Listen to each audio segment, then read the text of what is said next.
വിമാനത്തിനുള്ളിലെ എഞ്ചിന്റെ തകരാർ മൂലമാണ് വിമാനം തകർന്നു വീണത് എന്നതാണ് പ്രാഥമിക വിലയിരുത്തൽ. എന്നാൽ വിമാന അപകടത്തിന് കാരണമായി പറയുന്നത് എഞ്ചിനിൽ പക്ഷി ഇടിച്ചതാകാം, അതായത് ആ ചിറകിൽ പക്ഷി ഇടിച്ചതാകാം കാരണമെന്നാണ് director general of civil aviation വ്യക്തമാക്കുന്നത്. എന്നാൽ ഇപ്പോഴും അപകടത്തിന് പിന്നിലെ ദുരൂഹത നിഴലിക്കുകയാണ്. എയർ ഇന്ത്യയുടെ മുഖം രക്ഷിക്കാൻ വേണ്ടിയാണോ അധികൃതർ ഇത്തരമൊരു പ്രസ്താവന നടത്തിയതെന്ന സംശയവും നിഴലിക്കുന്നു.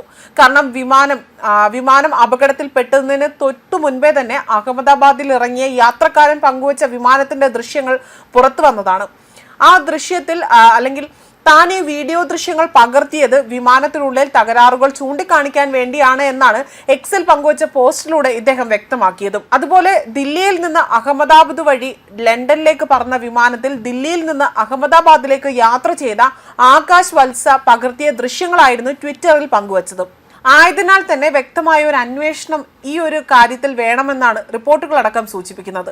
മാത്രമല്ല അതേസമയം മേഡേ സന്ദേശം ലഭിച്ചതിന് ശേഷവും വിമാനം പറന്നുയർന്നു എന്നതിൽ ദുരൂഹത ഉണ്ടോ എന്നതടക്കമുള്ള സംശയങ്ങളും പുറത്തു വരികയാണ്.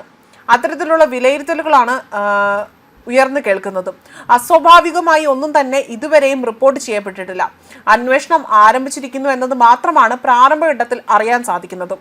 പിന്നിൽ എന്തെങ്കിലും കറുത്ത കരങ്ങൾ പ്രവർത്തിച്ചിട്ടുണ്ടോ എന്നതുകൂടെ പുറത്തു വരേണ്ടതുണ്ട്. കാരണം വളരെയധികം പരിചയസമ്പന്നരായ പൈലറ്റുമാരാണ് വിമാനം പറത്തിയതെന്നാണ് നിലവിൽ പുറത്തു വരുന്ന വിവരങ്ങൾ. കൃത്യമായ അന്വേഷണത്തിലൂടെ മാത്രമേ അപകടം എങ്ങനെ സംഭവിച്ചു എന്നതിൽ കൃത്യമായ ഒരു വിവരം ലഭ്യമാവുകയുള്ളൂ. മാത്രമല്ല ഇപ്പോൾ പഹൽഗാം ഭീകരാക്രമണവും തുടർന്നുണ്ടായ ഓപ്പറേഷൻ സിന്ദൂറും ഒക്കെ നിലനിൽക്കുന്ന സാഹചര്യത്തിൽ കൂടി ഇതെല്ലാം കണക്കിലെടുത്താണ് ഇത്തരമൊരു വിലയിരുത്തലുകൾ പുറത്തു വരുന്നത്. അതേസമയം രാജ്യത്തെ നടുക്കിയ അഹമ്മദാബാദ് വിമാന ദുരന്തത്തിൽ ആരും തന്നെ രക്ഷപ്പെട്ടിട്ടില്ല എന്ന റിപ്പോർട്ടുകളായിരുന്നു കഴിഞ്ഞ കുറേയധികം മണിക്കൂറുകളിൽ പുറത്തു വന്നിരുന്നത്.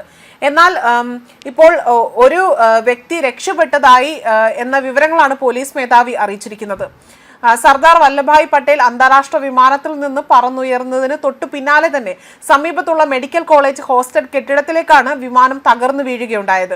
അതുപോലെ ക്യാബിൻ ക്രൂ അംഗങ്ങളടക്കം വിമാനത്തിലുണ്ടായിരുന്ന 242 പേർ മരിച്ചു എന്നായിരുന്നു ആദ്യ വിവരങ്ങൾ പുറത്തു വന്നത്. മരിച്ചവരിൽ പത്തനംതിട്ട തിരുവല്ല പുല്ലാട് സ്വദേശിയായ രഞ്ജിത ഗോപകുമാറും ഉണ്ടായിരുന്നു. ഉച്ചയ്ക്ക് 1:38 അപകടമുണ്ടായത്.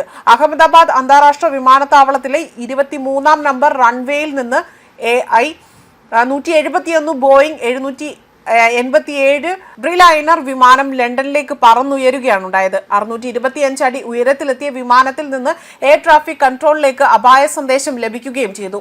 വിമാനവുമായി ബന്ധപ്പെടാൻ ശ്രമിച്ചെങ്കിലും സിഗ്നൽ ലഭ്യമായില്ല എന്നും വ്യക്തമാകുന്നു. പിന്നാലെ തന്നെ തകർന്നു വീഴുകയായിരുന്നു. വിമാനത്താവളത്തിന് സമീപത്തുള്ള BJ മെഡിക്കൽ കോളേജിന്റെ ഹോസ്റ്റൽ കെട്ടിടത്തിലേക്കായിരുന്നു വിമാനം തകർന്നു വീണത്. ഗുജറാത്ത് മുഖ്യമന്ത്രി അടക്കം വിജയ് രൂപാണി അടക്കം 242 പേരായിരുന്നു വിമാനത്തിലുണ്ടായിരുന്നത്. മാത്രമല്ല 169 ഇന്ത്യക്കാർ, 53 ബ്രിട്ടീഷ് പൗരന്മാർ, 7 പേർ പോർച്ചുഗീസുകാർ, ഒരു കനേഡിയൻ പൗരനും ഈ ദുരന്തത്തിൽ പെട്ടിട്ടുണ്ടായിരുന്നു. ലണ്ടനിൽ നഴ്സായിരുന്ന തിരുവല്ല പുല്ലാട് സ്വദേശിയായ രഞ്ജിത ഗോപകുമാറാണ് മരിച്ചത്. മാത്രമല്ല വിമാനം തകർന്നു വീണ മെഡിക്കൽ ഹോസ്റ്റലിലെ 400-ലധികം പേരുണ്ടായിരുന്നു. ഹോസ്റ്റലിലുണ്ടായിരുന്ന 5 പേർ മരിച്ചുവെന്നും റിപ്പോർട്ടുകൾ വ്യക്തമായിരുന്നു. ഇവരിൽ 20 പേർക്ക് ഗുരുതരമായി പരിക്കേറ്റിട്ടുണ്ടെന്നാണ് വിവരങ്ങൾ. ഉച്ചയൂണിന്റെ സമയമായതിനാൽ തന്നെ കൂടുതൽ പേരും ഭക്ഷണശാലയിലായിരുന്നു. ഹോസ്റ്റൽ കെട്ടിടത്തിന്റെ ഒരു ഭാഗം പൂർണ്ണമായും തകർന്നു വീഴുകയാണ് ഉണ്ടായത്. അപകടം നടന്നതിന് തൊട്ടു പിന്നാലെ തന്നെ എയർഫോഴ്സും പോലീസും അതുപോലെ മറ്റ് സംഘങ്ങളെല്ലാം സ്ഥലത്തെത്തിയെങ്കിൽ പോലും തീയും പുകയും മൂലം രക്ഷാപ്രവർത്തനത്തിന് തുടക്കത്തിൽ തടസ്സം നേരിടേണ്ടി വന്നു. മൃതദേഹങ്ങൾ സിവിൽ ആശുപത്രിയിലും അതുപോലെ തന്നെ സമീപത്തുള്ള മറ്റ് ആശുപത്രികളിലേക്കുമായി സുരക്ഷിതമായ ഇടങ്ങളിൽ സൂക്ഷിച്ചിരിക്കുകയാണ് എന്നും റിപ്പോർട്ടുകൾ വ്യക്തമാക്കുന്നു. ന്യൂസ് ഡെസ്ക് കർമ്മ ന്യൂസ്.